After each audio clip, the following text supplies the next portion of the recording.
الاضراب اليوم الخامس.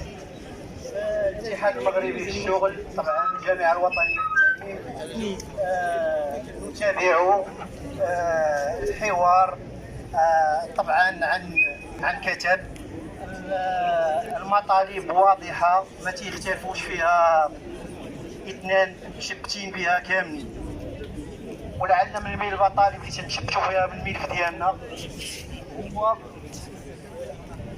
ان الهيئه تبقى مجتمعه او تصنف بما يتماشى مع خصوصيات تكوينها والمهام الرياديه والتطويريه التي تقوم بها. من بين المطالب ديالنا اللي تنأكدوا عليها من داخل جلسات الحوار بعيدا عن المزايدات النقابيه ولعل الاعلان عن الاضراب هي بمثابه رساله واضحه تتاكد التشبث ديال النقابه ديالنا بالدفاع عن الهيئه. المساله الثانيه اللي تتاكدوا عليها مساله تغيير اطار الى تخطيط او توجيه تربوي.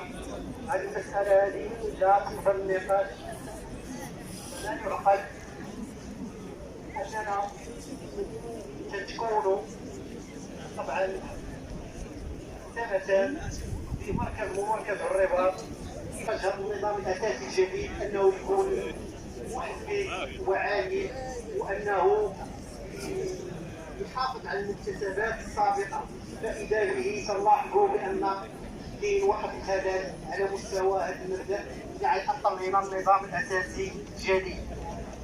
المساله كذلك تتاكدوا عليها في الجامعه الوطنيه للتعليم طبعا، وهي المماثله ديال التعويضات مع الاصول التي لها نفس المسار.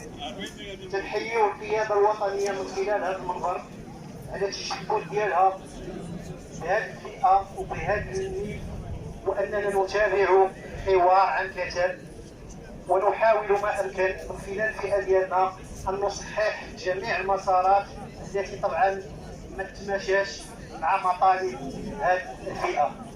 المكتب الوطني النقابه الوطنيه للتعليم المنضويه تحت لواء الكونفدراليه الديمقراطيه للشغل. ناتي اليوم لنشارك اخواننا في هيئه التخطيط والتوجيه التربوي في هذه الوقفه الاحتجاجيه التي يعبرون فيها عن مطالبهم العادله والتي نطالب بها منذ 2004، حيث ان هذا الملف طول كثيرا. فكيف يعقل ان يتم التراجع عن مكتسبات هذه الهيئه؟ فالسؤال المطروح لماذا هذه الهيئه مستهدفه من طرف الوزاره وهي تعتبر من خيره الاطر الوطنيه التي تشتغل بوزاره التربيه الوطنيه. وكذلك فان المركز التربوي لهيئه التخطيط والتوجيه التربوي يعد من افضل المراكز على الصعيد الافريقي. فنحن في الكونفدراليه الديمقراطيه للشغل مع نضالات هذه الهيئه، نحن في قلب النضال، نحن في قلب الصمود مع هذه الفئه اي هيئه التخطيط والتوجيه التربوي.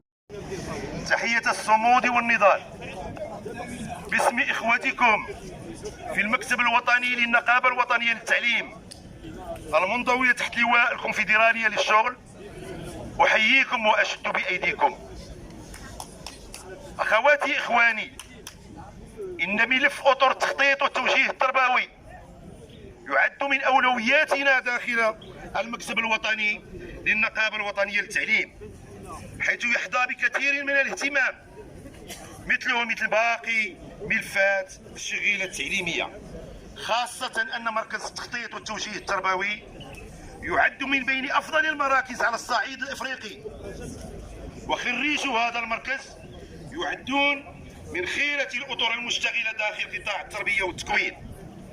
فالسؤال: لماذا يتم التراجع والسطو على مكتسبات هذه الفئة، وخاصة تغيير الإطار من مستشار في التخطيط والتوجيه التربوي إلى مفتش في التخطيط والتوجيه التربوي الذي يعد مكسبا تم التراجع عليه. نعدكم أخواتي إخواني أننا في النقابة الوطنية للتعليم المنضوية تحت لواء الكونفدرالية الديمقراطية للشغل سنترافع على إعادة هذا الحق بكل ما أوتينا من قوة.